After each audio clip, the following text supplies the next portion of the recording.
Hello, and welcome to the Hello You Show, where we talk about big dreams and taking real action.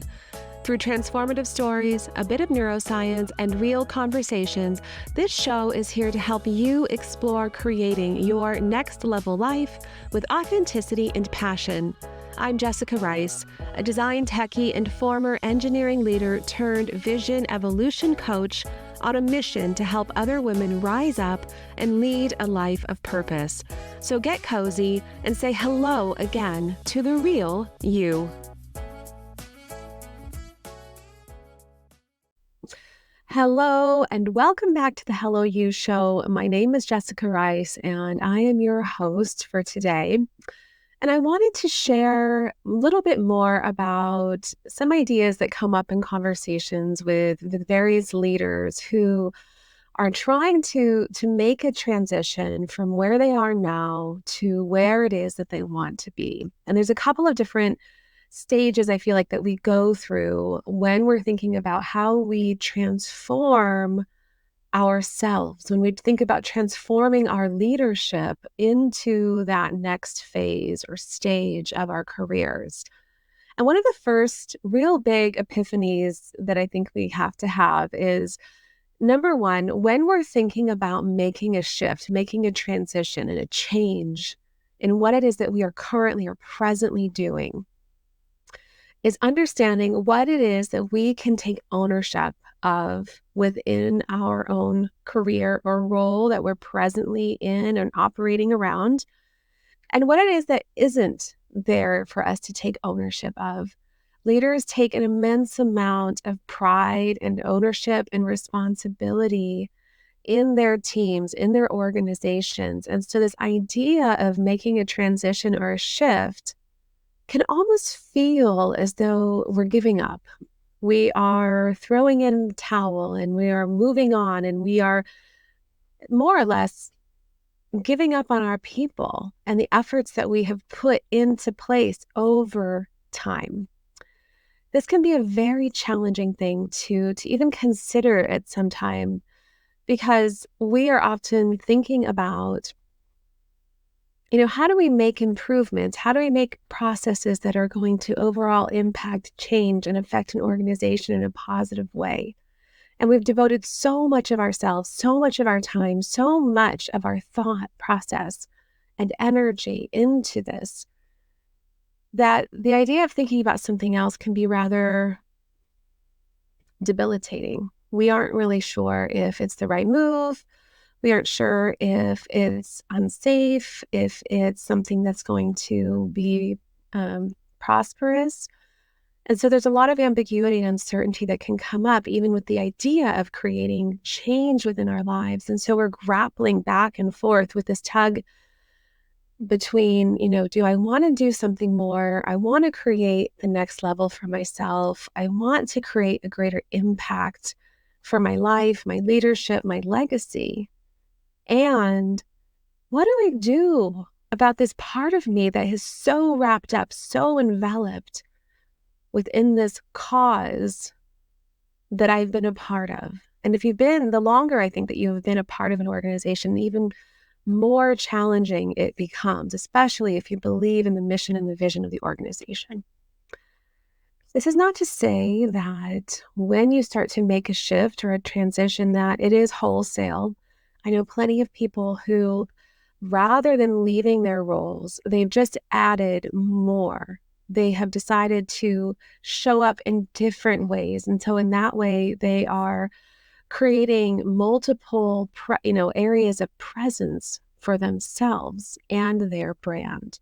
So it's not always a complete shift or transition from one thing to the next. And in fact, when you are making the shift, when you are starting to think about even how you transition, it's not wholesale in the sense that you leave one right away to begin the other. No, you begin the one, you begin the work on yourself, you begin the preparations, you begin the skill sets, the knowledge base, the, information gathering and market research earlier on while you're in your present role.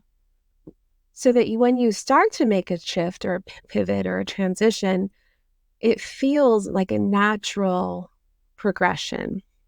It isn't something that all of a sudden is so scary because you're moving from one thing that you feel safe and comfortable in to something that's completely wild and unknown. So this is another piece that I think is a next stage, is really considering, okay, now that I have decided that I want to do something more, how do I do both? How do I start thinking about both? How do I start planning for the future when I'm in the present? And I already am struggling with time and energy and resources, and I'm feeling tapped out.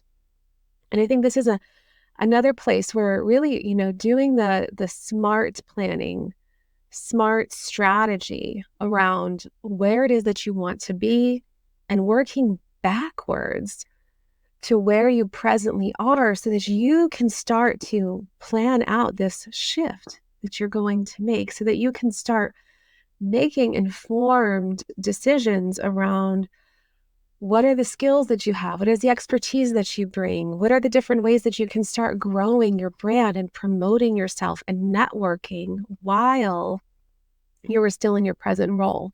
And how can you be smart about the time that you spend and how you balance out your energy and resources. So rather than trying to pour so much of yourself, you do it incrementally so that you can find pockets of time and you set goals for yourself every single day, every single week that then lead to your larger goal. And really understanding your timelines is what's going to determine and drive how ambitious you are with the types of things that you are doing every single week. So really creating that strategy and a plan around where you're going, how you're going to transition, where are you going to go? What is this timeline looking for you? What are you wanting to create?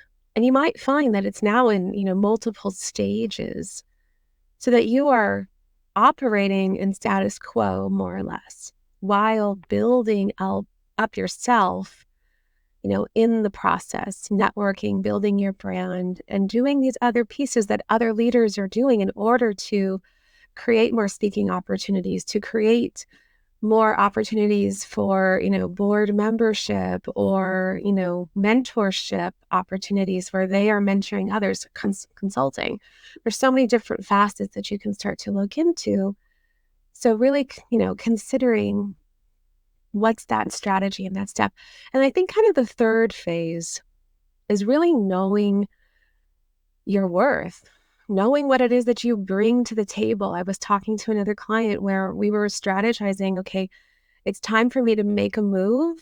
I know that I want to be operating at a higher level. And we even had to discuss the types of roles that he was looking for were beneath or at level with where he was now when he was already in his role operating at the next tier. And so really understanding, have you outgrown even some of the roles and responsibilities that you might be settling for, that you might be thinking, this is where I'm at, as opposed to up here, this is where I'm at. What got you to where you are now isn't going to be what gets you to that next level, because what got you to here were understanding a certain very specific set of skills and expertise that you then were able to leverage into your next level of leadership. And in that process, started to develop your leadership and understand things at such a higher level. And so when you're thinking about your skills and how they relate, how they tie back into what it is that you're looking to create for yourself, it's not going to be a one-to-one with the skill set that you started out with. It's not going to be a one-to-one with even the mid-tier or mid-level skill sets that you had. It's going to be more focused on the leadership, the organizational strategy, the way that you think now, and how you are building teams and, ushering in change and creating impact within the role that you currently have that will take you to that next level. So whether you fully have a complete understanding even of certain, verticals or fields is less of the requirement and more so how do you operate within that field, within that industry, within that space? How do you bring leadership and change? How do you bring that visionary mindset to where it is that you're wanting to go. That is the key. I have had leaders who had insecurities in relation to a lack of knowledge, subject matter expert knowledge in certain domains that they then felt that they needed to hold on to. That isn't the role that they were in any longer. They had reached C-level status. They didn't need to be diving back down into what subject matter experts were doing within technology at that granular level. What they needed to do was lean into their teams, trust their teams so that they could elevate the team and the organization back up. Sometimes as a leader, the less you know can be a powerful place to be because it requires you, it forces you to lean into curiosity and to lean into your team and to really be the change maker that you are hired to be. So if that next level for you is in a domain that you don't fully feel comfortable or feel like a subject matter expert, that may not be required because you are not going to be operating so deep down. What you're going to be operating at is, paving a way, paving a path, providing an avenue for the teams to move forward so that you can create systemic change. Operating at a higher level does not mean that you have to know everything. And I think a lot of leaders get really stuck here, really stuck on operating out of ambiguity because it requires them to seek out answers from other people. They don't have all the information within their own mind. But isn't that what makes a powerful leader? It's not someone who has all the answers and has all the solutions. It's someone who knows how to find them, knows how to create solutions through the means of other people and other resources and other brilliant minds. So when you're thinking about what that next step is for you, really honor the fact that what got you to where you are now isn't going to be what gets you to where you're going. And the skill sets that you've created along the way are valuable. And really tie back and recognize where you are now in this stage of your career, not where you were starting out in your career and the types of skills that you needed to have then, but the types of skills that you have now and what you need to establish your leadership in an even greater way. So when you can start to get this trifecta of different areas under your belt, where you're not taking ownership over things that you can't possibly control and understanding that it is not always your responsibility fully to carry all of the weight.